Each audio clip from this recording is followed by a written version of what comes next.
be in their way of writing, of speaking? It's like right here? there. That's usually where it is. Test, test. Can you hear me? Can you hear me? Test, test, test, test. He's not looking. He's not looking.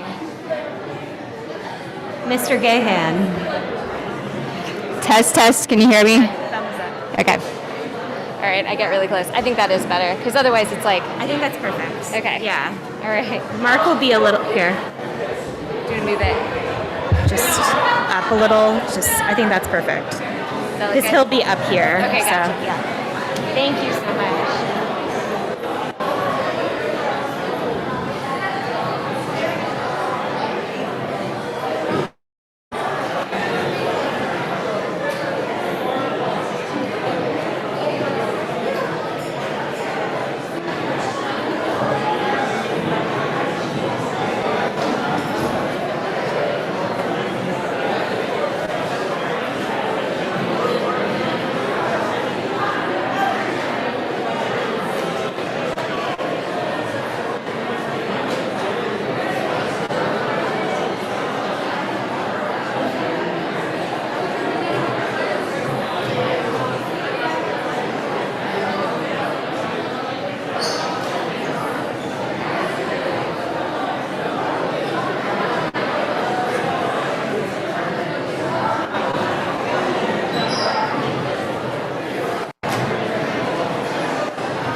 Sebastian, Dr. Johnson. Okay, and I come up before the introductions? You come up, I'll give you a thumbs up and like, you'll come up, you'll say this part and this. Part, and then there.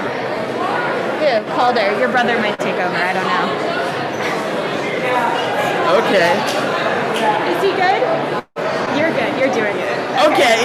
So you do this, and then you do this, and then after Mark speaks, you'll do this. Great. Yeah. All right, you can take off your mask when you're up here. All right.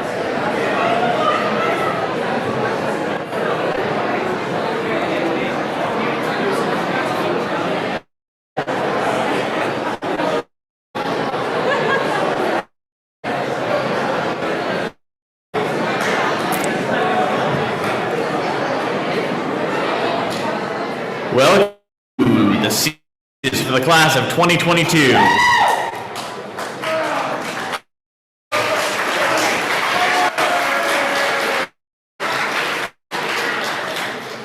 I guess I'm here today. We ask that you please silence your cell phones before the event to honor today's speakers. Our first speaker today is Mark Warren. Mark will be introduced by his sister Maria.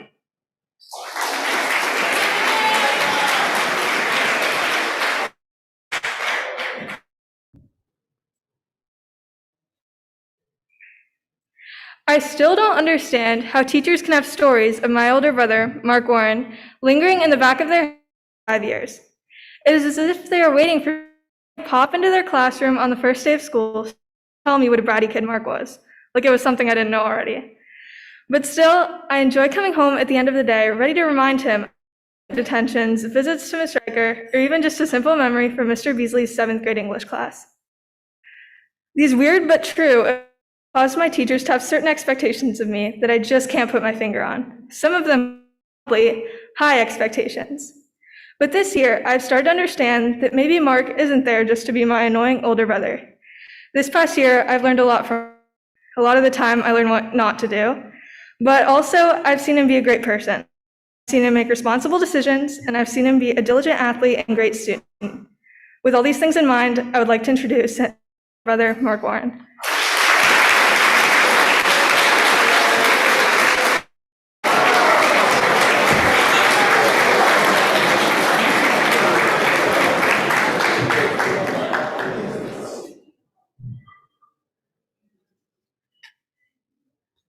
Thank you, Maria, for that heartwarming introduction. I shouldn't say this in front of you, but I'm very lucky to have you as my sister.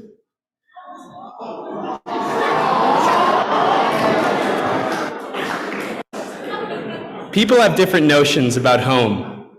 Many believe home is where the heart is. But what if your heart's in two places? In my case, home is plural, with my homes being both here in Louisville, Kentucky, and in Barcelona, Spain. My mom grew up with her Spanish family in Barcelona. She's actually better known as one of the best Spanish teachers the Collegiate has ever had. After she married my dad, she moved to Louisville and brought her culture and her language with her. My mom has only spoken Catalan to me since birth.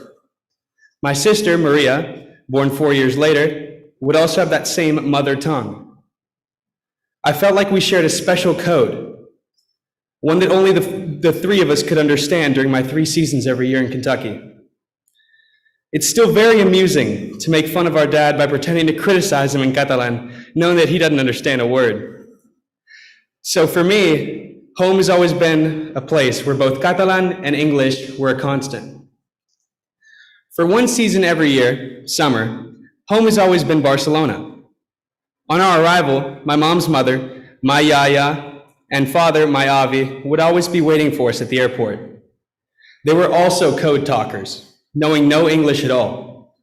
While my parents headed to baggage claims, they would take me to the airport cafe for chocolate milk and croissants.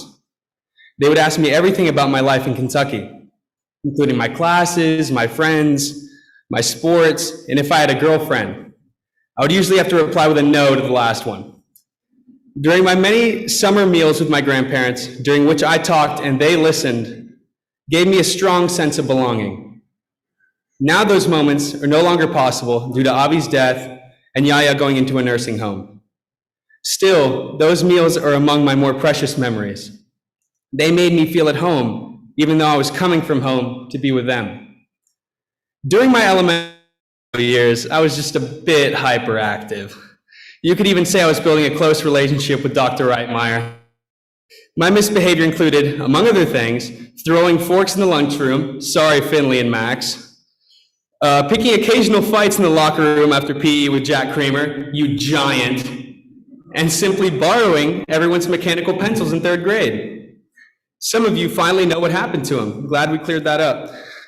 Oddly, during my seasonal visits to Barcelona, my grandparents calmed whatever storms I brought with me. The absolutely massive hurricane that came inside of me when I came to school every day gradually vanished. I felt like a new person after our summers in Spain. During my time with them, my grandparents treated me not as an American grandson, but as their Spanish grandson. Yaya would take me to a Corte Inglés department store where she would buy me these crazy advanced Lego sets and treat me to pasta bolognese at its rooftop restaurant. She would also point out cute girls for me while we walked. At the time, I didn't know what that was all about. I mean, I was like 8 or 9 years old. But yeah, nonetheless, whenever I was overly bratish, she was always lovingly nonchalant. I felt sublimely at home with her. Although I spent most of my time with Yaya, I also loved my time with Avi. For some reason, I never acted out with him, so he didn't have to deal with my wild side. He would pick me up from tennis every day, and I would see him with his elbows propped up on the glass barrier at the camp's entrance, smiling, watching, and waiting for me. After lunch, he would always send me back to my parents' apartment with a chocolate bar in my hand. My Spanish grandparents seemed to have a magical effect on me. I became calmer. I was still highly energetic, but much better behaved. Their thoughtfulness with me was actually making me more thoughtful of others. They also gave me a strong sense of gratitude. I was grateful for their attention, but more importantly, I also became grateful for my deepening relationship with them. So far, I've given all the credit to my grandparents. I also have to thank my mom and dad for their infinite patience, love, and inspiration. Also, I would like to thank my little sister Maria for always keeping me humble. Lastly, I owe a huge thank you to all of you, my amazing friends and the faculty here at Collegiate. You have helped me mature and develop into the person I am today. I've made many, many mistakes throughout my 14 years here, but staying at Collegiate has encouraged me to better myself and others around me. LCS has helped me in so many ways, and I am forever grateful for everything you have done for me. I've made countless friendships that will stick with me long after my days here.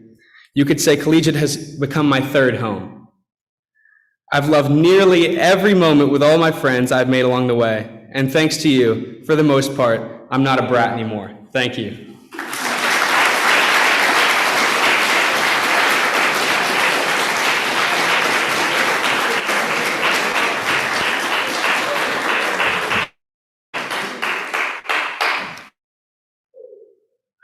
Our second speaker today is Sebastian Sanchez. Sebastian will be introduced by Dr. Johnson.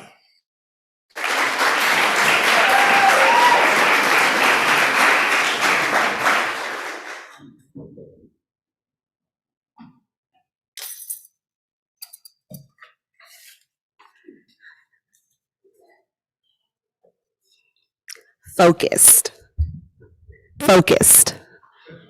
Well, thank you. Focused for the second time. Focused. That is the first word that comes to mind when I think about our next speaker. Back in August, I took notice of him, always sitting at the chess tables, engrossed in his computer, focused, working on assignments, or maybe studying for a test. Sometimes I just breezed past and waved. Other times I stopped for a quick check-in. Sebastian was always so polite, always kind. He was in his spot, in the zone. Sebastian, even before I really got to know you, you gained my respect and admiration. When I saw you consistently in your spot, away, to yourself, taking care of what needs to be done, focused. I believe that Sebastian's focus and drive to do his best in school points back to his why. He shared with me that he wanted a better education and his parents did too. So he left his former high school and transferred to collegiate in the fall of 2020. Sebastian, I'm so glad that you and your parents made that choice. Thank you for choosing to be here and for choosing to show up every single day with kindness, respect, friendliness, diligence, positivity, and lots of laughs. I love that aside from college admissions, you and I can talk about big hair, school stuff, and whatever else comes up when you and the crew bounce into my office. Sebastian, thank you for being you. I know that your parents and family are so proud of you. Their many sacrifices are not in vain. We are proud of you, and we are for you. Upper School, please join me in welcoming Sebastian Sanchez.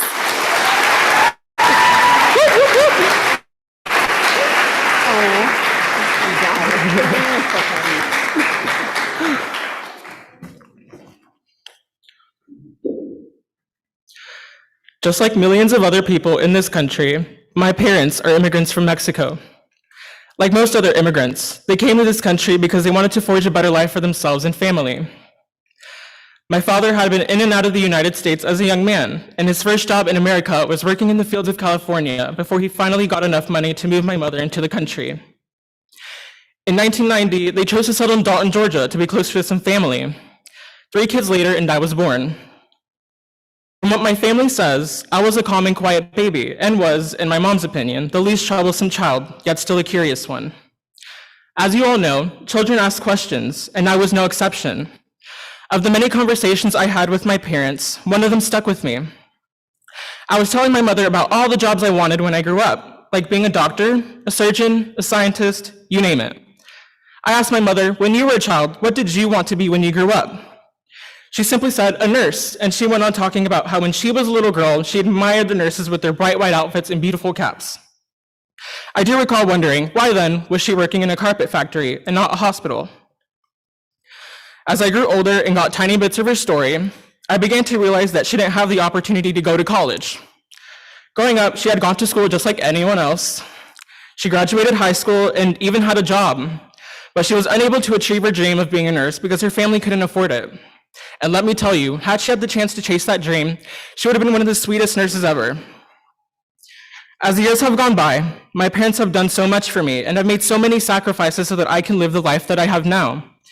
My father, in particular, proved to be extremely brave. He would travel to Indiana and work for my uncle, who owned his own restaurant and store, and for a very long time, he would only visit us once every 2 weeks. It was dreadful. It was unpleasant because I wasn't able to greet him and tell him all about my day after school each day. It was unpleasant because I watched my mother struggle taking care of my siblings and I after a long day at her job. Then one day, we all moved to Indiana so that we could be with my father again, and from what I can remember, it wasn't the best experience. Constantly living paycheck to paycheck, we lived in a 2-bedroom trailer and with 6 people in that tiny home.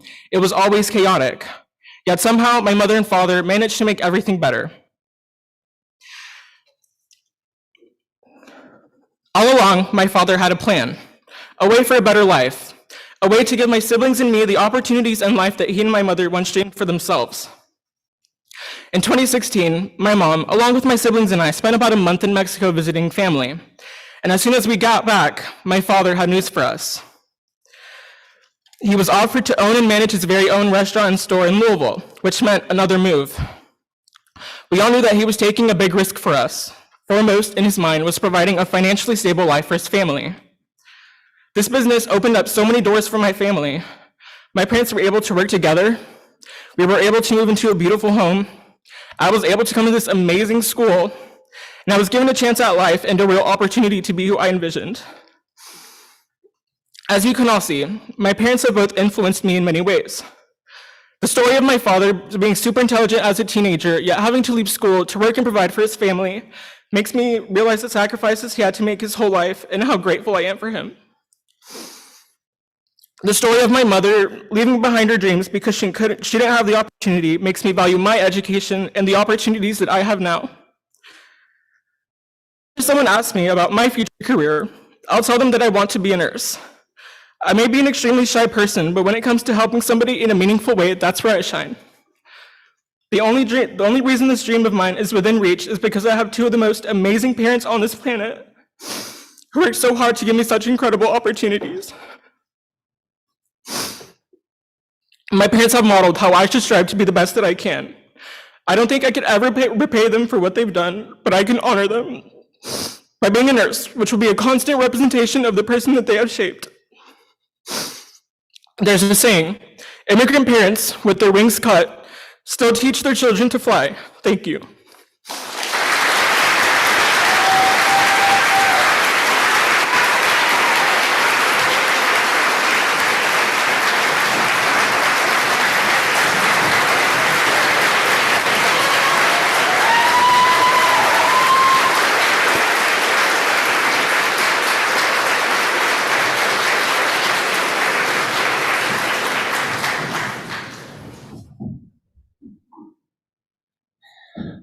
Whew. It is Tuesday, 2/22/22. Two amazing senior speakers this morning. So let's give them another round of applause.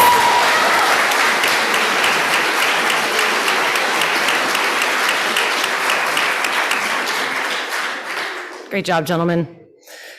These senior speeches talked a lot about taking care of each other and honor and respect. And I just want to take a minute to talk to you, with all of you all today as we look ahead to tomorrow when we transition into a mask optional setting in our upper school. That this is an opportunity for us to treat each other with honor and respect. I think it's really important for us to continue to show who we are in this moment as we try to do every day. Right? That we are a non-judging community, that we don't label, that we don't assume things about each other. And I'm not trying to say that that's going to happen, but I just want to talk before we do make this transition, just to say that I really hope that we will be a place where whatever choice your neighbor makes next to you, whether or not to wear a mask, that this is a place where they will feel supported, encouraged, and welcomed, right? And that we will respect that choice, whatever it is. So as we look forward, let's continue to take care of each other. Couple tiny little details. One, snacks. Gotten some questions about that. You all can eat snacks indoors starting tomorrow. So there is that change. And then today, you guys have noticed that it's a really rainy Tuesday. If it continues to pour, and if we have lightning and thunder at lunchtime, and if Thornton is full, then we are going to eat lunch in the Fraser. That will be our overflow location, not the tent, okay? If we can, hey guys, just today, if we can eat in the tent, let's eat in the tent, but let's just be really careful about all of those wet spots, okay? But we will be around at lunchtime, just letting you know if we see thunder or lightning, we're gonna direct you guys to stay indoors for your safety. Okay, everybody, have a great Tuesday.